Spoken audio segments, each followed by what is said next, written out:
శ్రీమాత్రే నమ. జయ గురు దత్తాత్రేయ నమ. ఈ వీడియోలో మనం కుంభరాశి వారికి వారు వృత్తిపరంగా ఎదురవుతున్నటువంటి సమస్యలకు పరిష్కారం తెలుసుకుందాం. మరి కుంభరాశి సహజ రాశి చక్రంలో 11వ రాశి, అంటే లాభ స్థానం అన్నమాట. అందుకని వీళ్ళు ఎక్కువ ఎప్పుడు అభివృద్ధిని కోరుకుంటుంటారు, ఇతరుల అభివృద్ధి కూడా కారణమవుతూ ఉంటారు. రాశ్యాధిపతి శని సహజ వృత్తికారకుడు, సహజ దశమాధిపతి అవ్వటం వల్ల వీళ్ళ యొక్క వృత్తి జీవన విధానం అంతా కూడా శని భగవానుడి యొక్క స్థితిని బట్టి ఆధారపడి ఉంటుంది. మరి సహజంగా రాశ్యాధిపతి బలంగా ఉండాలి, దశమాధిపతి బలంగా ఉండాలి, శని బలంగా ఉండాలి. ఈ మూడు బలంగా ఉంటే వాళ్ళు జీవితంలో చాలా ఉన్నత స్థితికి వెళ్ళడం జరుగుతూ ఉంటుంది. మరి ఈ శని వీళ్ళకి రాశ్యాధిపతి వృత్తికారకుడు అవడం వల్ల శని యొక్క స్థితిని బట్టి మరి శని భగవానుడు ఉచ్చులో ఉన్న, స్వక్షేత్రంలో ఉన్న చాలా వరకు జీవితంలో ఏ స్థాయిలో జన్మించినా ఉన్నత స్థాయికి వెళ్ళడం జరుగుతుంది. అయితే ఈ రాశి వారికి శని రాష్ట్రాధిపతితో పాటుగా వ్యయాధిపతి కూడా అవడం జరిగింది. దానివల్ల వీళ్ళ జీవితంలో ఎంత సంపాదించినా ధనం దాచుకునేంతగా మిగలకపోవడం, వృత్తిపరంగా సొంత ప్రాంతంలో పెద్ద ఇంప్రూవ్మెంట్ రాకపోవడం, ఈ విధంగా జరుగుతూ ఉంటుంది అన్నమాట. అంటే కొన్ని పొరపాట్ల వల్ల జీవితంలో వీళ్ళు స్ట్రగుల్ పడుతూ ఉంటారు. అవి సెల్ఫ్ మిస్టేక్స్ వల్ల, అధికమైన బాధ్యతల వల్ల, అక్కర్లేని బాధ్యతలు తల మీద వేసుకోవడం వల్ల వీళ్ళు ఎక్కువగా స్ట్రగుల్ అవ్వడం జరుగుతుంటుంది. బట్ ఏదైనా ఈ రాశిలో జన్మించిన వారు ఇతరుల అభివృద్ధికి కారణమవుతుంటారు, వీరి పతనానికి వీరే కారణమవుతూ ఉంటారు. మరి అయితే వీళ్ళకి దశమాధిపతి పరిశీలిద్దాం. దశమాధిపతి కుజుడు. సహజంగా ఈ కుజుడు దశమాధిపతి అవ్వటం వల్ల ఈ వృశ్చిక రాశి దశమ స్థానం అవుతుంది. జాగ్రత్తగా ఆలోచించి పట్టుకోండి. ఇక్కడ వీళ్ళకి సహజ అష్టమ భావం దశమ స్థానం అయింది. అందువల్ల ఏంటంటే తరచుగా ఉద్యోగాల్లో మార్పు రావడం, ఉద్యోగాలు పోగొట్టుకోవడం జరుగుతూ ఉంటుంది. అలాగే వీళ్ళు ఏ ఉద్యోగం చేస్తున్నారో సమాజానికి కూడా పెద్దగా తెలియదు మాట. ఏదో డబ్బు సంపాదిస్తుంటారు, ఏ విధంగా సంపాదిస్తారన్నది ఒక మిస్టరీగా కనబడుతూ ఉంటుంది. సో ఈ విధంగా వీళ్ళ యొక్క జీవనం సాగుతూ ఉంటుంది. అయితే కుజుడు దశమాధిపతి అవ్వటం వల్ల వీళ్ళకి కొంతవరకు రియల్ ఎస్టేటు, సైన్యానికి సంబంధించింది, దేశ రక్షణకు సంబంధించింది, డిపార్ట్మెంట్కి సంబంధించింది ఏదైనా ఒక యూనిఫారం వేసుకున్నటువంటి సంస్థలో చేయడం జరుగుతుంటుంది.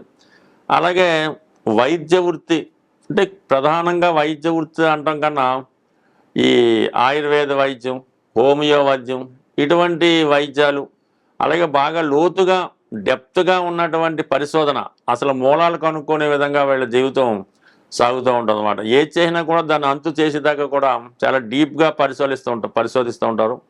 అందువల్ల వీళ్ళు చాలా వరకు పరిశోధకులుగా, సైంటిస్టులుగా కూడా రాణించే అవకాశం ఉంది. మరి ఈ కుజుడు ఎంత బలంగా ఉంటే వీళ్ళు వృత్తి అంత అనుకూలంగా ఉంటుంది. ఈ కుజుడు శని కలిసినా కూడా జీవితంలో స్వయం కృషితో ఒక టెక్నికల్ రంగంలో కానీ ఈ విధంగా రాణించడం జరుగుతుంటుంది. కానీ ఈ శని కుజుల కలయిక తీవ్రమైనటువంటి ఒత్తిడి కలిగిస్తూ ఉంటుంది అన్నమాట. ఏ వృత్తిలో కూడా సాటిస్ఫై చేయలేకపోతుంటారు. ఎప్పుడూ అధికారుల వల్ల అయితేనే, సహ ఉద్యోగుల వల్ల అయితేనే ఇబ్బందులు ఎదుర్కోవడం జరుగుతూ ఉంటుంది. ఇక ప్రధానంగా ఈ శని భగవానుడు చంద్రగ్రహంతో కలిసినప్పుడు వీళ్ళు ఫార్మా రంగంలో, కెమికల్ రంగంలో రాణించడం కానీ, ట్రాన్స్పోర్ట్ రంగంలో కానీ ఈ విధంగా రాణించడం జరుగుతుంటుంది. ఎక్కువ తిరుగుతూ చేసే ఉద్యోగాలు చేస్తూ ఉంటారు, సర్వీస్ ఓరియంటెడ్గా ఉంటారు. అదే శని రవి కలిసినప్పుడు సాధారణంగా వివాహం తర్వాత డెవలప్మెంట్ రావడం జరుగుతుంది. అలాగే ప్రభుత్వ ఉద్యోగం సంపాదించగలుగుతారు, అంటే లేటుగా సంపాదించగలుగుతారు. లేదంటే ప్రభుత్వ ఉద్యోగం చేసే భార్య అయినా రావచ్చు అన్నమాట ఈ శని రవి కలిసి ఉన్నప్పుడు. శని శుక్రుడు కలిసి ఉన్నప్పుడు చాలా అదృష్టం అన్నమాట. ఎందుకంటే శని రాశ్యాధిపతి, శుక్రుడు యోగకారకుడు. అందువల్ల వీళ్ళకి స్త్రీల ద్వారా కలిసి వస్తూ ఉంటుంది, ఉద్యోగం చేసే భార్య రావడం జరుగుతుంది, వివాహం తర్వాత జీవితం సక్సెస్ అవుతూ ఉంటుంది. సో ఏదైనా ఇది ఒక మంచి కాంబినేషన్ మాట, శని శుక్రుల కలయిక. అదే స్త్రీలకు అనుకోండి, శని శుక్రుల కలయిక అన్నది చాలా ఉన్నత స్థాయి అధికారినిగా తీసుకువెళ్ళడం జరుగుతూ ఉంటుంది. అలాగే శని రాహులు కలిసినప్పుడు, అంటే వీళ్ళిద్దరికి శని రాహులు ఇద్దరు కూడా కుంభరాశికి అధిపతులు అవడం వల్ల వీళ్ళు ఫార్మా రంగం అవ్వచ్చు, సినిమా రంగం అవ్వచ్చు, సాఫ్ట్వేర్ అవ్వచ్చు, రైల్వేస్ అవ్వచ్చు, ఏదో ఒక స్థాయిలో పెద్ద ఇండస్ట్రీలో జాబ్ చేయడం జరుగుతూ ఉంటుంది. అదే శని కేతువుల కలయిక ఏ ఉద్యోగం లేకుండా ఊరిక ఖాళీగా తిరుగుతూ ఏదో ఆశ్రమాలు, సన్యాసులు, అలాగే ఋషులు, ఇలాగా ఒక గమ్యం లేని ప్రయాణం, ఒక ఎయిమ్ లేని ప్రయత్నం చేస్తూ కాలాన్ని వృధా చేయడం జరుగుతూ ఉంటుంది. స్వస్తి. ఎవరైనా సరే, ఏ జాతకుడైనా సరే వృత్తిపరంగా స్థిరపడాలి, ఎక్కువ ఆదాయం సంపాదించాలి అనుకున్నప్పుడు మరి ఈ జ్యోతిష శాస్త్రంలో రాశి చక్రం అన్నది ప్రధానం. ఇప్పుడు మనం దేనికోసం అయితే మాట్లాడుకున్నామో అది రాశి చక్రం. అందులో 12 భావాలు, దశమ భావం ఇంపార్టెంట్గా బలంగా ఉండాలి. దాని తర్వాత ఏంటంటే నవాంశ అని ఉంటుంది, అది అందరికీ తెలుసు. అది అదృష్టాన్ని తెలియజేస్తుంది అన్నమాట. వివాహ విషయాల్ని తెలియజేస్తుంది, అదృష్టాన్ని చెప్తూ ఉంటుంది. ఈ గ్రహం ఈ దశమాధిపతి అనుకుందాం, లేదంటే రాష్ట్రాధిపతి అనుకుందాం, లగ్నాధిపతి అనుకుందాం. నవాంశలో ఎంత బలంగా ఉన్నాడు అన్నదే ఇంపార్టెంట్. రాశిచక్రంలో నీచలో ఉన్నాడు, ఏమి పాపగ్రహాలతో చూడబడుతున్నాడు, చాలా బలహీనంగా ఉన్నాడు అనుకుందాం.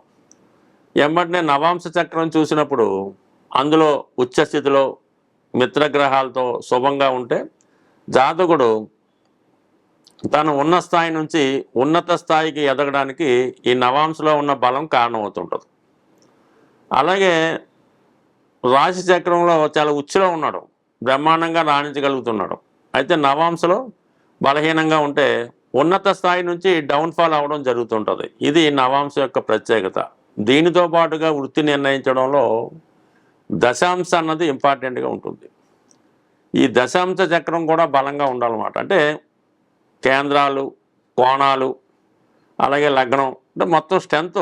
రాశి చక్రం చూడగానే దుస్థానాలు ఖాళీగా ఉండడం, కోణాల్లో గ్రహాలు, కేంద్రాల్లో గ్రహాలు, రాశిలో శుభగ్రహం, ఇవన్నీ ఉన్నప్పుడు దాంతోపాటుగా ఒరిజినల్ రాశిచక్ర రాష్ట్రాధిపతి, దశమాధిపతి కూడా ఎంత బలంగా ఉంటే అంత బలంగా జాతకుడు రాణించడం జరుగుతూ ఉంటుంది.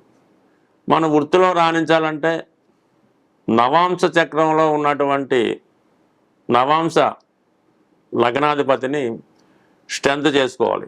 ఆ రాష్ట్రాధిపతికి చెందినటువంటి, అంటే నవాంశ లగ్నాధిపతి కాకుండా దశాంశ లగ్నాధిపతి ఎవరైతే అవుతారో, కన్ఫ్యూజ్ అవ్వకండి, దశాంశ లగ్నాధిపతి ఎవరైతే అవుతారో ఆ గ్రహాన్ని స్ట్రెంత్ చేసుకోవడం వల్ల జాతకుడు తొందరగా జీవితంలో సెటిల్ అవ్వడం జరుగుతుంది, ఉద్యోగంలో కూడా గ్రోత్ రావడం జరుగుతూ ఉంటుంది. అది పట్టుకోవాలి జాగ్రత్తగా. అది అందరికీ ఒకటే ఉండదు, రకరకాలుగా ఉంటుంది. దాని తర్వాత ప్రధానంగా పరాశర మహర్షితో పాటు జమిని మహర్షి కూడా మనకి జ్యోతిష్ శాస్త్రాన్ని ప్యారలల్గా ఇవ్వడం జరిగింది. అందులో అక్కడ ఈ రాశి చక్రంలో ఉన్నటువంటి గ్రహాల స్థితిని బట్టి ఆత్మకారకుడు, అమాత్యకారకుడు ఇలాగా నిర్ణయించడం జరిగింది. అవి ఆ కారకత్వాల్లో ఉద్యోగపరంగా మనకు కావాలంటే అమాత్యకారకుడు పట్టుకోవాల్సి ఉంటుంది. అంటే మీ యొక్క రాశి చక్రంలోనే వీళ్ళంతా ఉంటారు.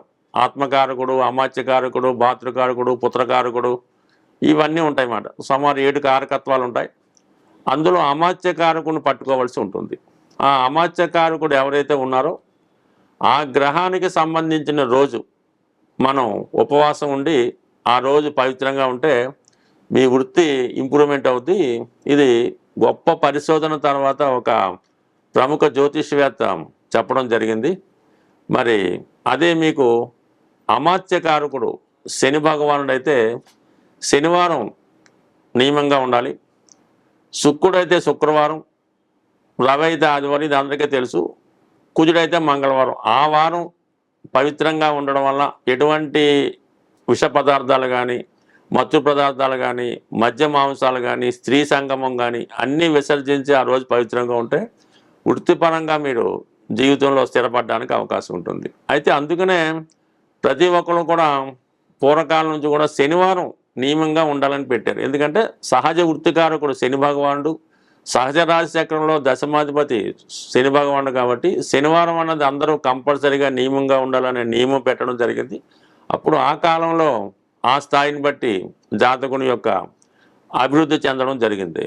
అలాగే ఎవరికైనా ఉద్యోగాన్ని ఇచ్చినా అంటే ప్రభుత్వ కారకుడు యజమాని కారకుడు రవి కాబట్టి ఆదివారం రోజు కూడా కంప్లీట్గా నియమంగా ఉండి ఆ రోజు కూడా ఈ మత్తు పదార్థాలకి మగువకి వారికి దూరంగా ఉంటే కంప్లీట్గా వాడి జీవితంలో చాలా ఉన్నత స్థాయికి వెళ్ళడం జరుగుతుంది. ఇప్పుడు ఈ కాన్సెప్ట్లో ఈ తరచూ ఈ ఉద్యోగాలు పోగొట్టుకోవడానికి ఆర్థిక నష్టాలకి కారణం ఏంటంటే సరిగ్గా హైదరాబాద్ లాంటి పెద్ద పెద్ద సిటీలో శనివారం నైట్ మొదలెడుతుంది అనమాట. డ్రింకింగ్ కానీ వ్యసనం కానీ ఆదివారం అంతా కంటిన్యూ చేసి సోమవారం మార్నింగ్ దాకా పూర్తిగా శని ఆదివారాలు భ్రష్టు పట్టడంతో వాళ్ళకి సడన్గా ఉద్యోగాలు పోవడం, ఇల్లీగల్ కాంట్రాక్ట్స్, ఎంత పెద్ద స్థాయిలో ఉన్న ఇబ్బందులు పడడానికి ప్రధానంగా ఈ శని ఆదివారాలు పవిత్రంగా ఉండకపోవడానికే ఈ ప్రధాన కారణంగా ఈ వృత్తి పోగొట్టుకోవడానికి కారణం అవుతుంది. దీన్ని అందరూ అబ్జర్వ్ చేసుకొని జాగ్రత్తగా ఆ శని ఆదివారాలు మీరు నియమంగా పాటించగలిగితే చాలా ఉన్నత స్థాయికి ఎదుగుతారు. ఉద్యోగం పోవటం కానీ ఇటువంటి ఇబ్బందులు లేకుండా అసలు వైవాహిక జీవిత బంధం కూడా ఈ 2 వారాలు చేసుకుంటే చాలా చక్కగా సాగే అవకాశం ఉంటుంది. స్వస్తి.